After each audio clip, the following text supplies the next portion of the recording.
Shalom Bapak Ibu dan Saudara, kembali lagi dalam renungan harian kita yang terambil di dalam 1 Korintus 16 ayat 14. Begini firman Tuhan.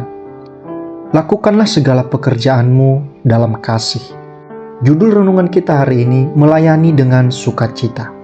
Bapak Ibu dan Saudara, dalam kehidupan sehari-hari, kita seringkali dihadapkan dengan berbagai tugas dan tanggung jawab, baik di rumah, di tempat kerja, maupun di komunitas gereja. Tantangan dalam melayani seringkali dapat menguras tenaga dan emosi kita, sehingga kita mungkin merasa lelah dan kehilangan sukacita. Namun kita sebagai pengikut Kristus, kita dipanggil untuk melayani dengan sukacita, melakukan segala sesuatu dengan kasih yang tulus. Dalam surat Paulus kepada jemaat di Korintus penuh dengan nasihat dan dorongan untuk hidup dalam kasih dan kesatuan. Di akhir suratnya, Paulus memberikan perintah sederhana namun kuat. Dikatakan, lakukanlah segala pekerjaanmu dalam kasih.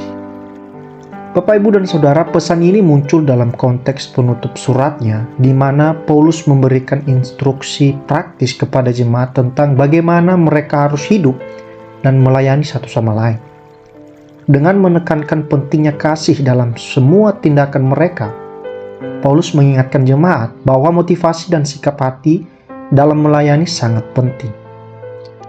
Melayani dengan sukacita berarti melakukan segala sesuatu dengan hati yang penuh kasih dan kebahagiaan, tanpa merasa terbebani atau terpaksa.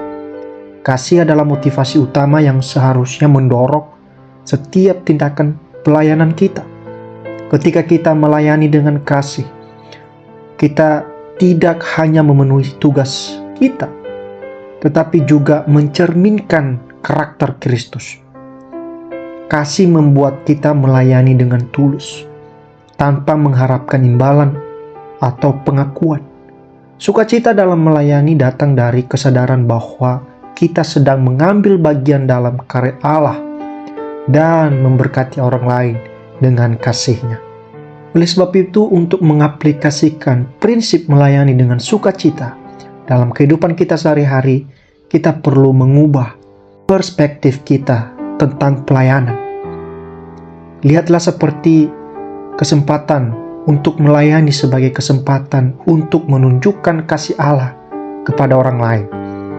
Ketika menghadapi tugas yang sulit atau membosankan, ingatlah bahwa kita melakukannya untuk Tuhan dan untuk kebaikan orang lain.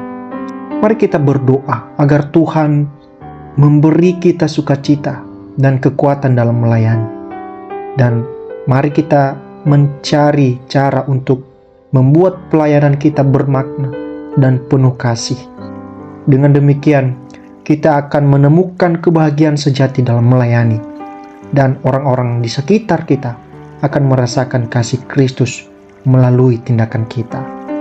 Kita percaya bahwa Yesus Kristus adalah teladan sempurna dalam melayani dengan sukacita. Selama hidupnya di bumi, Yesus melayani orang lain dengan penuh kasih dan sukacita, meskipun seringkali menghadapi penolakan dan penderitaan. Dia mencuci kaki murid-muridnya sebagai tanda kerendahan hatinya dan kasih yang tulus. Bahkan dalam penderitaan di kayu salib, Yesus tetap melayani umat manusia dengan menyerahkan nyawanya demi keselamatan kita. Sukacita Yesus dalam melayani datang dari ketaatannya kepada Bapa dan kasihnya kepada kita semua. Oleh sebab itu, Bapak, Ibu, dan Saudara, kita sebagai pengikut Kristus, kita dipanggil untuk mengikuti teladannya dan melayani dengan sukacita dan kasih, sama seperti kasih Kristus. Tuhan memberkati. Amin.